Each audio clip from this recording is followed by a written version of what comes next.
Big boss season 7 കിരീടയുദ്ധം എന്ന് പറയുന്ന ഒരു ടാസ്ക് തുടങ്ങിയിരിക്കുകയാണ്. എന്തായാലും ഗംഭീരമായിട്ടുള്ള ഒരു ഫിസിക്കൽ ടാസ്ക്കാണത്. കഴിഞ്ഞ ദിവസത്തെ മഡ്പിറ്റിൻ്റെ ആ ഒരു കാര്യങ്ങളൊക്കെ തന്നെ പറഞ്ഞ് ഇപ്പോഴും മത്സരാർത്ഥികൾ അയവിറക്കാറുണ്ട്. അതിനെ ബേസ് ചെയ്ത് വീണ്ടും ഒരു ഫിസിക്കൽ ടാസ്ക് വന്നിരിക്കുകയാണ്. തൊപ്പി പിടിച്ചെടുക്കൂ, പവർ നേടൂ, തൊപ്പിപ്പോയാൽ പവറും പോകും എന്ന് പറയുന്ന ഒരു ടാസ്ക്കാണിത്. ഇതിൽ അങ്ങോട്ടും ഇങ്ങോട്ടും നല്ല രീതിയിൽ തന്നെയുള്ള ഫൈറ്റ് നടക്കുന്നുണ്ട്. തൊപ്പിക്ക് വേണ്ടിയുള്ള അടിയാണ്, ഫിസിക്കലായിട്ടുള്ള അടിയാണ് നമുക്കവിടെ കാണാനായിട്ട് സാധിക്കുന്നത്. പല സമയത്തും ബിഗ് ബോസ് ഈ ഒരു ടാസ്ക് നിർത്തിവെക്കുന്നുണ്ട്.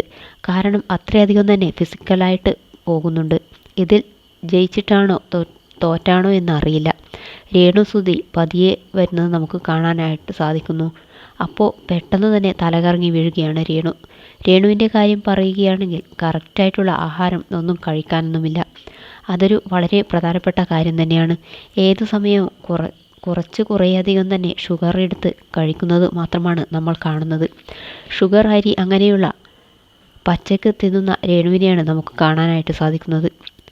രേണു പെട്ടെന്ന് തന്നെ തല കറങ്ങി വീണിട്ട് പെട്ടെന്ന് ഹൗസിലുള്ള കണ്ടസ്റ്റൻ്റ് എല്ലാം ഞെട്ടുന്ന വീഡിയോ ആണ് നമുക്ക് കാണാനായിട്ടുള്ളത്. എന്തായാലും രേണുവിൻ്റെ ഭക്ഷണക്രമം സത്യം പറഞ്ഞാൽ മോശമാണ്. ഇനി കണ്ടറിയാം ഏത് രീതിയിലാകും എന്നുള്ളത്. എന്തായാലും ഇങ്ങനെയൊരു പ്രൊമോ ഇപ്പോൾ ഏഷ്യാനെറ്റിൽ വന്നിട്ടുണ്ട്.